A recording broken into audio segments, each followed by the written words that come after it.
Hi everyone, welcome back to another episode of Africa Budget Pellet Gunner. Today what I'm going to be discussing is PCPs and especially buying a second-hand PCP. So this is a PCP that came to me from the same subscriber that sent me the Hudson to set up for her, and she also asked me to set this up.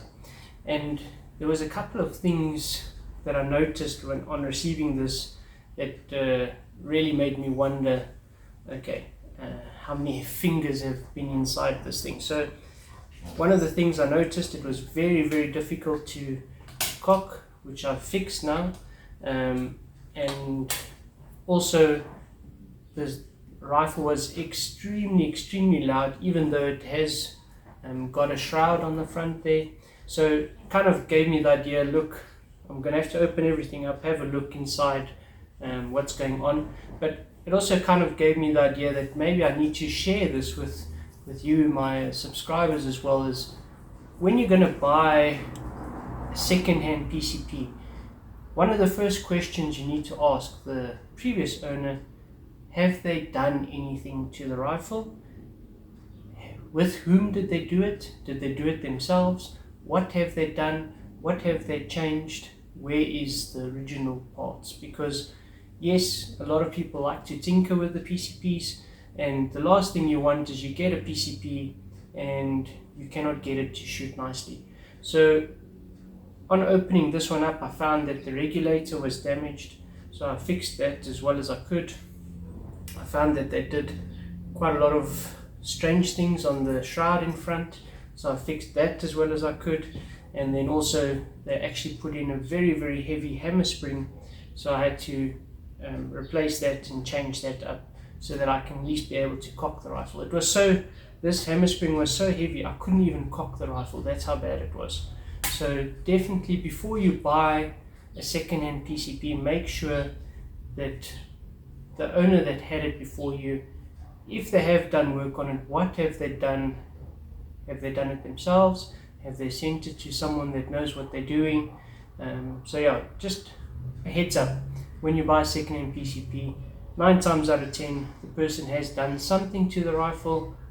Find out what they've done, and also make sure that you've got enough knowledge or have someone that you can send it to get it back and shooting like it should be.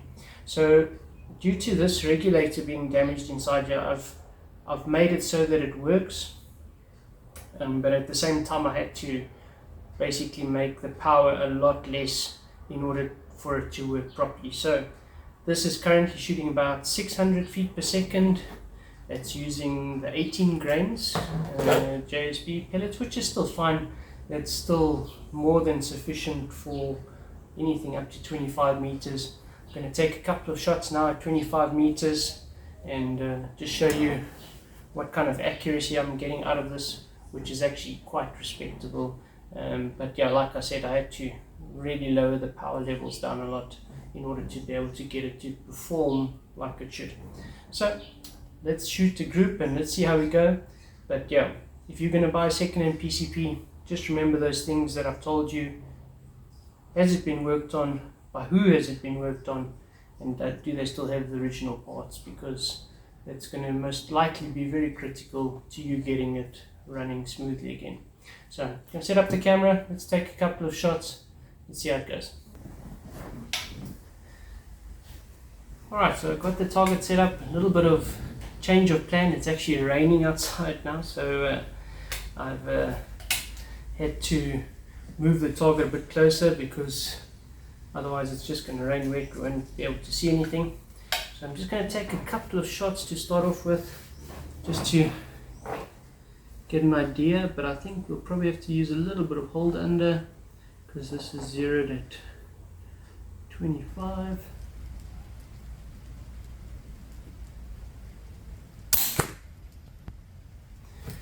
Yep.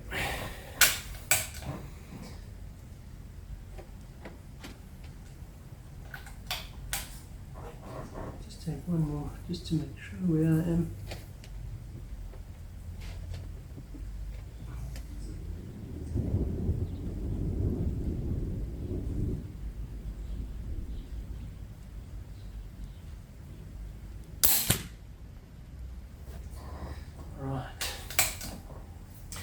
I think let's do a 5-shot group. Let's see what it looks like. If we want, we can always take a couple more shots. Cool. So this is around about 20 meters, so still fair distance. Let's do a 5-shot group and see. Going to be shooting at the right hand side target and the middle target.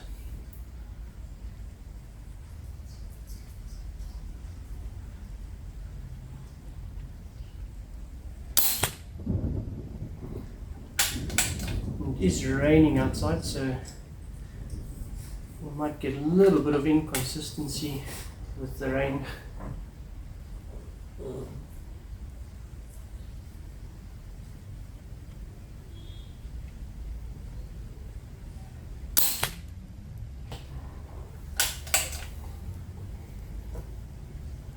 So, but as it is set up now, this is like the perfect ratting and pigeon gun.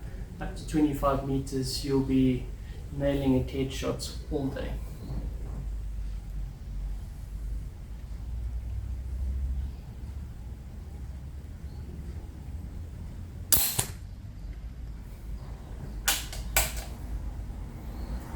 That one hit a little bit low, but like I said, it is raining, so.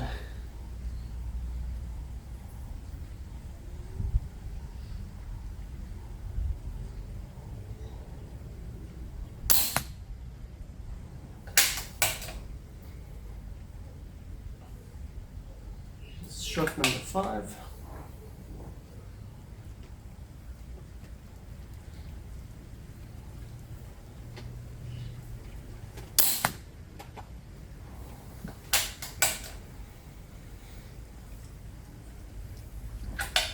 Let's take a couple more. Let's make it 10 shots. See how big the group is.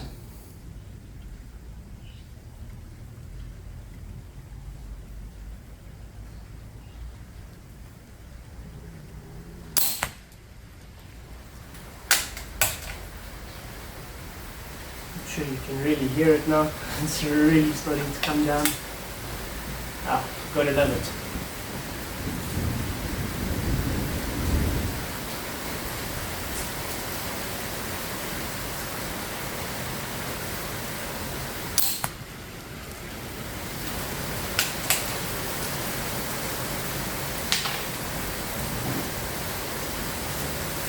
Okay, so 7.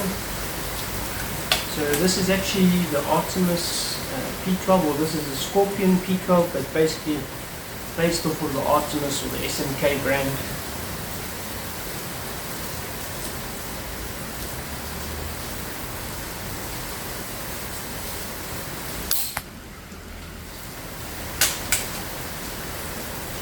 Let's do 9 and 10.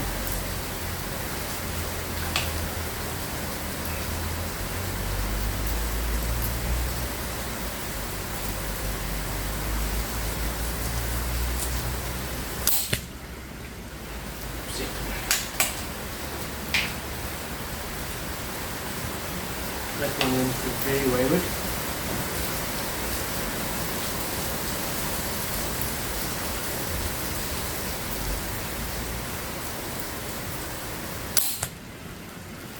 There we go. So I'm not going to go outside now to get the target, but as you can see, very nice, tight little group. We had the one flyer, which I think was one of the pellets that was a bit bent, but ultimately very nice, tight little group in very bad circumstances at 20 meters. So I'm pretty happy with that. I'm sure the owner of this rifle is going to be happy with that, and yeah, that's all I have for you today. Till next time guys, happy shooting, see you around.